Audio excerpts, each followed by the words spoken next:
Karena yang harusnya hakim memvonis 12 tahun, tiba-tiba jaksa memutuskan saya untuk direhab.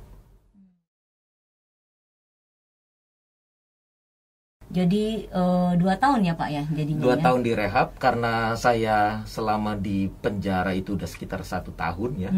Jadi direhabilitasi saya hanya menjalani 1 tahun. 1 bulan saya direhab itu dalam keadaan saya baik ya, baik, semua hidup normal, mulai baca Alkitab, berdoa lagi. Tetapi ya namanya narkoba ya Bu ya, ini susah sekali loh. Susah terlepasnya ya. Karena dari yang saya pahami dan saya pelajari, narkoba ini sihir kalau dalam Alkitab. Sihir, sugesti, di mana sekali kita menggunakan narkoba saat itu kita sudah terikat sama yang namanya okultisme atau kuasa kegelapan. Iya betul. Jadi nggak bisa dipungkiri banyak orang rehabilitasi tidak bisa sembuh secara optimal, secara maksimal. Tetapi apabila Tuhan yang memutuskan, dia bisa akan sembuh secara. Itu dia yang tidak ada mustahil bagi Tuhan ya Pak. Asalkan kita menyerahkan diri sepenuhnya pada Tuhan ya. Betul. Nah, singkat cerita, akhirnya saya jenuh di rehabilitasi dan saya kabur dari rehabilitasi itu bersama beberapa teman-teman. Saya kabur dan ya kebetulan rehab ini bisa sedikit tikong-kalingkong lah Bu. Jadi kita bisa bayar, tidak harus direhab. Selama 1 tahun itu kita bayar full, tapi kita wajib lapor saja. Setiap seminggu sekali kita ke rehab yang ada di cabang yang di Jakarta untuk kita tes darah, tes semua. Nah itu kan semua bisa dimanipulasi ya Bu ya, karena ada banyak sekarang obat-obat kita minum, kita negatif gitu. Akhirnya ya saya nggak, pertobatan saya hanya sementara gitu. Saya hanya berkata Tuhan saya menyesal. Itu tidak bertahan lama sampai akhirnya saya justru di dalam penjara teringat. Waktu di penjara saya mempelajari hal-hal yang mistis, yang gaib dan banyak hal. Sampai akhirnya saya mau cari tahu sih tentang diri saya ya. Dan ada apa sih yang di belakang ini semua ini. Akhirnya saya pergilah ke Solo dan saya malah lebih memperdalam hal-hal yang gaib itu Bu. Dengan media narkoba. Gitu. Di Solo cukup sekitar 1 bulan. Di mix gitu ya. Iya betul Bu. Saya mempelajari beberapa hal tentang hal-hal yang gaib. Dengan mix pengguna narkoba, saya kembali ke Jakarta. 1 bulan saya tidak menggunakan 1 bulan saya mengkonsumsi sabu-sabu, saya tidak tidur sama sekali. 1 bulan saya sama sekali tidak tidur. Saya terus menggunakan narkoba dan asik bermain hal-hal yang spiritual yang gaib. Suatu ketika teman saya, ya komunitas saya mengajak kita ke Mangga Besar. Ada suatu diskotik untuk kita ajep-ajep lah, tripping lah kurang lebih seperti itu lah. Mencobai produk baru yang mau kita jual gitu ya kurang lebih. Nah kala itu saya sudah 1 bulan tidak tidur, saya tenggak itu pil ekstasi. Saya tenggak dan yang terjadi adalah blank gitu. Blank, saya paranoid, saya tinggalkan tempat itu. Saya secara medis ini saya paranoid Bu. Tetapi secara spiritual saya kerasukan. Karena saya tahu dengan apa yang saya lakukan. Saya tahu apa yang saya lakukan, tetapi saya tidak bisa menguasai diri saya. Nah, saya tidak bisa menguasai diri saya lari-lari ke daerah Mangga Besar tuh Bu ya. Dengan akhirnya saya buka celana saya, sepatu saya semua saya lepas sampai akhirnya saya tidak, mohon maaf ya Bu ya, saya tidak menggunakan pakaian sama sekali. Itu tahun 2012. Jadi stegi dong ya jadinya. Ya kurang lebih gitu Bu. Mungkin kalau zaman sekarang, zaman viral memviralkan, saya udah terkenal mungkin ya Bu ya. Nah itu akhirnya saya lari-lari, saya paranoid. Secara medis saya paranoid, saya bilang secara spiritual saya kesurupan karena iblis yang saya coba-coba bermain di dalamnya itu mempermalukan saya. Hingga akhirnya saya tergelepak di pinggir jalan, ada orang yang menolong saya. Orang ini menarik Bu. Orang ini berkata, harusnya kamu ke gereja karena saat itu hari Minggu. Harusnya kamu ke gereja, lalu dia berikan saya pakaian. Setelah itu dia mengantar saya pulang ke rumah. Tanpa saya kasih tahu pastinya alamat rumah saya di mana. Saya hanya kasih tahu rumah saya di Kebun Jeruk. Dia antar sampai sana, tiba sampai depan rumah. Saat itu keluarga kosong dan tidak ada orang sama sekali karena mereka lagi ke gereja. Tetapi orang ini bisa membuka pagar dan bisa masuk semua ke dalam. Tidak ada yang hilang sama sekali. Saya diletakkan di kamar saya. Satu hal yang saya berikan sama orang ini, yaitu keris-keris saya. Saya dulu ada keris Bu, pegangan juga ada mandau juga karena nenek saya adalah orang Dayak. Terus ada beberapa ada cincin saya batu meteor, berbagai jimat-jimat lah saya serahkan sama orang itu. Kemudian orang itu pergi. Setelah itu sampai sekarang saya tidak pernah ketemu orang itu, dan saya yakini bahwa Tuhan mengutus hambanya untuk menolong saya. Dan saat itulah pelayanan pelepasan saya. Tuhan melakukan pelayanan pelepasan kepada diri saya dengan setan-setan yang sudah sangat banyak dalam diri saya Bu. Nah itu setelah masa 1 bulan itu saya kayak orang gila Bu. Keluarga saya sedih, ketakutan. Saya kadang-kadang bisa paranoid, bisa ngelihat sosok cahaya putri saya kabur. Saya ketakutan, diganggu setan. Tiba-tiba ada patung di rumah bergerak terus berbicara sendiri, kan saya takut tuh Bu. Mereka mengira saya gila. Saya gila. Tetapi hati kecil saya berkata, Tuhan saya menyesal. Tuhan saya menyesal. Saya menyesal. Lambat laun, pelan-pelan semua itu hilang. Tuhan pulihkan saya kembali. Amin, amin. Tuhan pulihkan saya kembali. Saya tidak bisa melihat hal-hal yang menyeramkan lagi. Saya pernah ketindisan juga saat itu, ketakutan sekali. Dan bahkan saya merasa Tuhan ninggalkan saya. Tetapi ibu saya berkata bahwa apapun yang terjadi, sejahat seburuk apapun, kalau Tuhan sudah mengasihi kita, Tuhan tidak akan pernah meninggalkan kita. Amin, ya benar. Seringkali malah kita yang meninggalkan Tuhan. Nah itu saya pahami, saya yang meninggalkan Tuhan dengan malah lari ke gaib-gaib ya Bu ya. Tetapi akhirnya Tuhan pulihkan. Puji Tuhan. Karena saya berkata Tuhan saya menyesal, akhirnya saya dipulihkan dan ya saya mulai ke gereja lagi, mulai baca Alkitab lagi, mulai hidup baru, mulai meninggalkan itu semua hal itu lagi.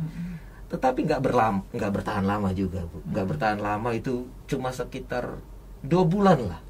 Nggak bertahan lama dan saya terjebak lagi dalam dunia itu. Jatuh bangun ya. Betul Bu, betul. Ya kalau orang Jawa bilang saya dablek lah dia. Karena memang komunitas saya menelpon saya lagi. Wajar karena sudah masuk dalam lingkup situ, betul. Mereka takut nanti saya malah lapor polisi, membuka aib atau apa. Betul. Jadi dan ditambah saya nggak punya uang saat itu, Bu. Habis semua, habis-habisan. Hanya itulah yang bisa saya lakukan dan saya butuh itu narkoba lagi ya. Akhirnya suatu ketika saya terjebak lagi, jatuh lagi dalam pengedaran dan pemakaian narkoba. Titik pertobatan Bapak di tahun berapa tuh? Gini Bu. Jadi setelah saya sudah sembuh tapi malah masih mengedarkan, sudah sembuh lah secara spiritual saat itu, tapi masih mengedarkan. Ibu saya mulai khawatir, ini bener nggak ya anak saya sudah lepas, karena biasa pengguna narkoba tuh banyak akalnya Bu, betul. Banyak akalnya dan manis sekali mulutnya untuk meyakinkan seseorang gitu ya. Suatu ketika saya diajak makan dan ternyata di situ ada seorang pendeta. Itu saya dalam keadaan haid Bu, sedang keadaan lagi dalam keadaan bahasa prokemnya sakau lah ya Bu ya, lagi ngefly ya. Saya bertemu pendeta itu dan kami ditinggalkan berdua. Akhirnya disitulah saya curhat sama pendeta itu tentang keluh kesah saya, banyak hal. Dan pendeta itu hanya berkata, untuk menerima keselamatan dari Tuhan, tidak cukup Kristen dari kecil atau ikut orang tua. Ya, benar. Tidak cukup mengenal Tuhan Yesus hanya di pikiran saja. Harus menerima Tuhan Yesus sebagai Tuhan dan Juru Selamat. Sehingga saat itu juga kita dibaptis roh oleh Tuhan Yesus, sehingga kita menerima Roh Kudus. Walaupun dalam keadaan sakau ya Bu ya. Dan saat itu setelah ketemu pendeta itu, saya masih menjual gitu, ada orang yang membeli. Tapi pendeta itu sempat ngomong ke ibu saya, meyakinkan Bimo tidak mungkin melakukan lagi. Kalau dia melakukan lagi, dia pasti mati, begitu ya. Tapi saya tidak menghiraukan. Tetapi Injil yang diberitakan saya tanamkan dalam hati saya. Nah, berjalannya waktu, benar Bu, suatu ketika saya lagi santai-santai, itu saya lagi sadar ya Bu ya, dalam keadaan tidak menggunakan narkoba, tiba-tiba mencong ini saya Bu. Mencong dan kesakit sekali, sampai saya diberikan obat, ditaruh di bawah lidah itu. Saya dilarikan ke rumah sakit, ke UGD, ternyata saya terkena stroke. Terkena stroke. Itu sakit sekali, dan saat itu saya berkata, Tuhan, saya menyesal. Yang keempat kali Bu. Setelah yang pertama penjara, gila, ini yang terakhir saya berkata, Tuhan, saya menyesal. Untung Tuhan panjang sabar loh. Panjang sabar. Kalau saya yang jadi Tuhan, ya. Kalau saya yang jadi Tuhan, saya gamparin. Ya, betul. Ya. Kemudian Bu, di situ saya juga mengingat penjahat yang ada di samping Tuhan Yesus. Di akhir hidupnya diberi kesempatan oleh Tuhan. Sehingga saat itu saya berkata, Tuhan, saya menyesal. Tetapi kali ini saya berkata, ada selain kata menyesal, saya berkata, mulai hari ini saya serahkan hidup saya kepada Engkau Tuhan, dan saya terima Tuhan Yesus sebagai Tuhan dan Juru Selamat saya secara pribadi. Amin. Wow, luar biasa ya saudaraku. Dahsyat. Tidak ada yang mustahil bagi Tuhan ketika saudara menyerahkan diri kepada Tuhan sepenuhnya. Walaupun bolak-balik mengalami proses jatuh bangun, balik lagi kepada kegelapan, tapi Tuhan tidak pernah tinggalkan kita semua. Amin, ya. amin.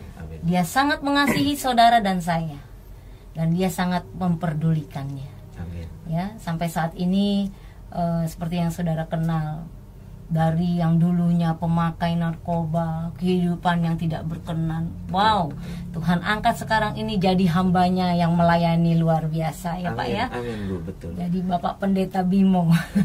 Saudara, kalau kita jadi hamba Tuhan dari statusnya orang benar, itu tidak heran saudara. Ya, tapi kalau kita, atau dia sekolah tinggi ya, kita nggak heran.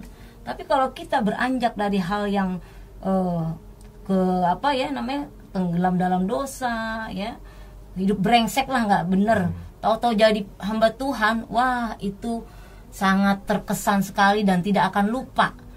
Diri sendiri tidak akan lupa akan kebaikan Tuhan, apalagi orang lain yang dilayaninya. Pasti akan selalu ingat ya.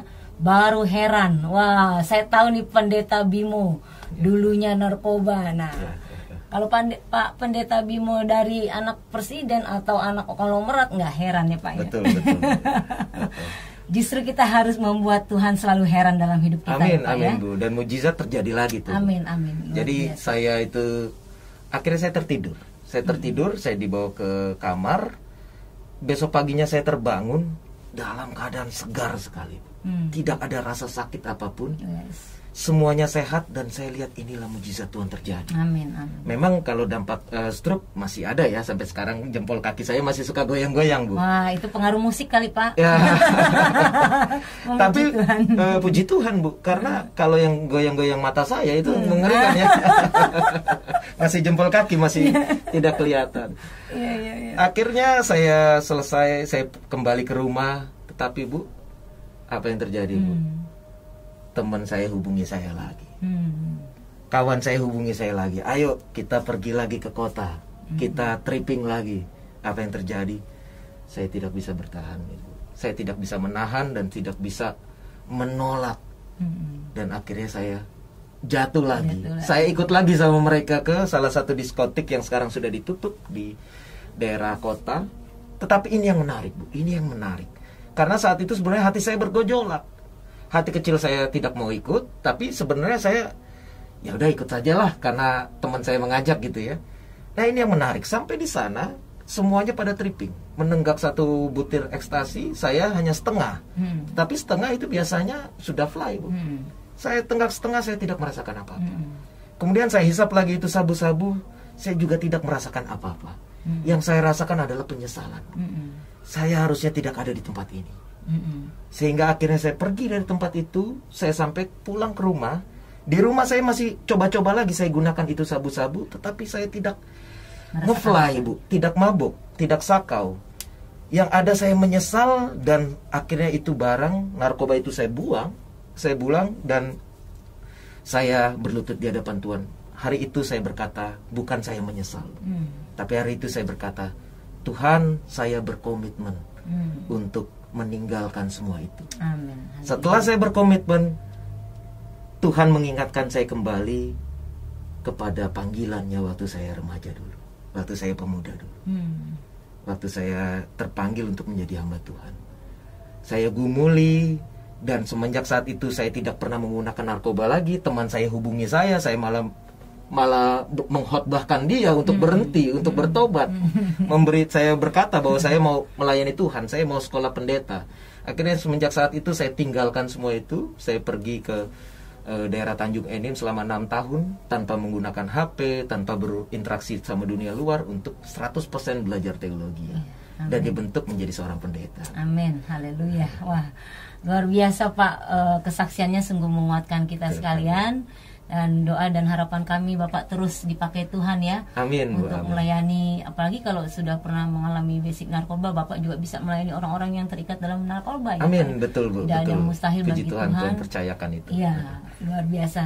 Lain waktu saudara bisa mendengarkan lagi kesaksian Bapak Pendeta Bimo, dan biarlah saat ini kita sama-sama diberkati ya, bahwa Tuhan itu bisa pakai cara hidup saudara, bisa panggil saudara dengan caranya yang ajaib ya, yang tidak pernah kita mengerti.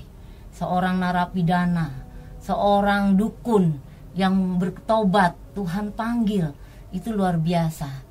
Nah, bagaimana dengan saudara yang belum mengenal kasih Tuhan? Saya menghimbau lewat tayangan ini, saudara cepat-cepat ya, tidak ada waktu lagi karena kedatangannya semakin dekat. Amin. Ayo kita datang kepada Tuhan, persembahkan tubuh, jiwa, roh kita kepada Tuhan, bertobat sungguh-sungguh supaya kita sama-sama masuk dalam kerajaan surga. Amin. Haleluya saudara. Haleluya. Tuhan Yesus memberkati. Shalom. Shalom.